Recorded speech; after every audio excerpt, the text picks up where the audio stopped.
बच्चों, मैं डॉक्टर सुनीता नांदल कक्षा 12th के लिए लेकर आई हूँ काव्यखंड में जो तीसरी कविता है कविता के बहाने, उसके प्रश्नोत्तर। पहला प्रश्न देखिए, इस कविता के बहाने बताएं कि सब घर एक कर देने के क्या माने हैं। माने मीनिंग अर्थ क्या है। सब घर एक कर देने के माने से अभिप्राय, सभी घरों को एक समान समझना। सभी घरों को एक समान समझना, अपना पराया, छोटा बड़ा, तेरा मेरा, जाति संप्रदाय, जाति धर्म संप्रदाय, ये संकुचित भावनाओं को मिटाकर सबको एक समान देखना।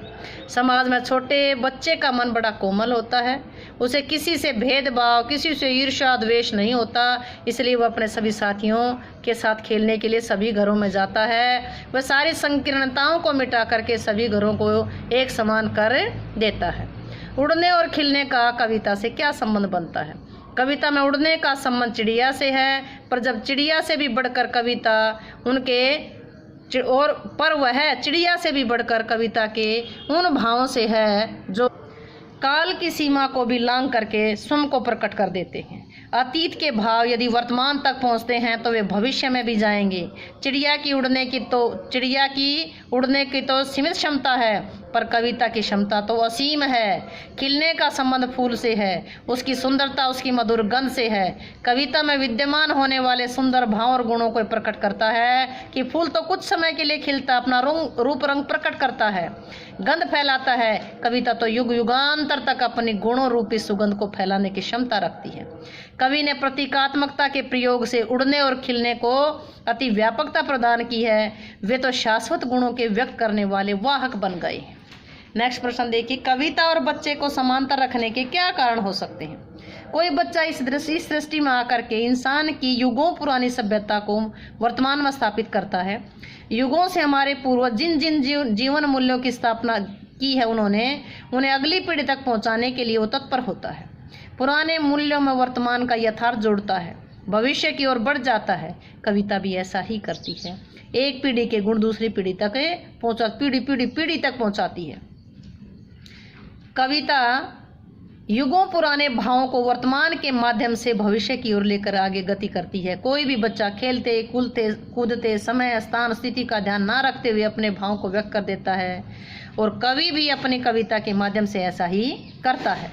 कवि ने कविता और बच्चे को समांतर रखा है क्योंकि इन दोनों के माध्यम से अतीत वर्तमान भविष्य आपस में जुड़ते हैं।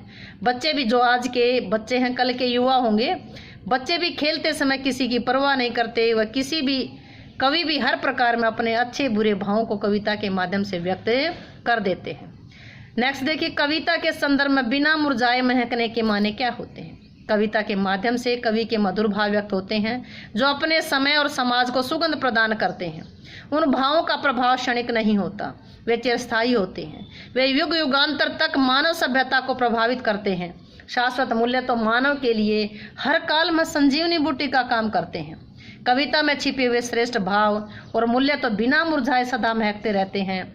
अतीत से वे वर्तमान को प्राप्त हुए, वर्तमान से आने वाली पीढ़ी को प्राप्त होंगे। उनके द्वारा ही मानव सभ्यता के उच्च जीवन मूल्य गति प्राप्त करते रहेंगे।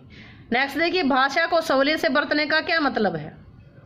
इस कथन के माध्यम से कवि कहना चाहता है कि जब भी कोई रचना करते हैं, हमें उस समय अपनी भावनाओं को व्यक्त करने के लिए, दिखावा करने के लिए आडंबरपूर्ण भारी भरकम समझ में न आने वाली शब्दावली का प्रयोग नहीं करना चाहिए। अपनी भावनाओं को व्यक्त करने के लिए, अपने मन की बातों को प्रकट करने के लिए सरल, सहज, व्यवहारिक, सबकी समझ में आने वाली भाषा का प्रयोग करना चाहिए ताकि कवि की भावनाओं को सहज और स्पष्ट रूप से समझा जा सके। बात और भाषा परस्पर में जुड़े होते हैं, किंतु कभी कभी भाषा के चक्कर में बात सीधी बात भी टेढ़ी हो जाती है।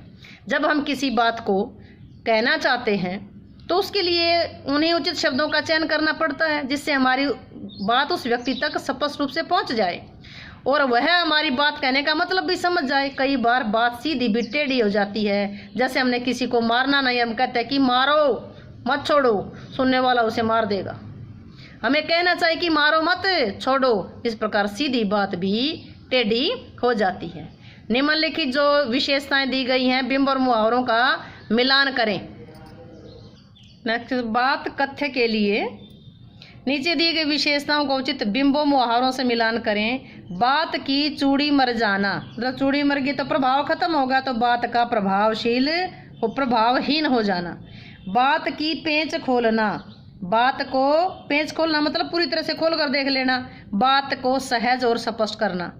बात का शरारती बच्चे की तरह खेलना, शरारती बच्चा कभी यहाँ है कभी वहाँ, पकड़ में नहीं आएगा तो बात का पकड़ में ना आना। पेंच को कील की तरह ठोक देना, पेंच को बात में कसावट न होना। पेंच को अगर हम पेचकस से टाइट करेंगे तो पकड़ उसकी मजबूत होती चली जाएगी, अगर यूं की यूं ठोक देंगे तो उसका कसावट जो है वो खत्म हो जाएगी। बात का बन जाना, कथ्य और भाषा का सही सामंजस्य बनना। तो बच्चों वीडियो आपको कैसी लगी? अगर अच्छी लगी हो तो वीडियो को लाइक करें, शेयर करें, चैनल को सब्सक्राइब जरूर करें।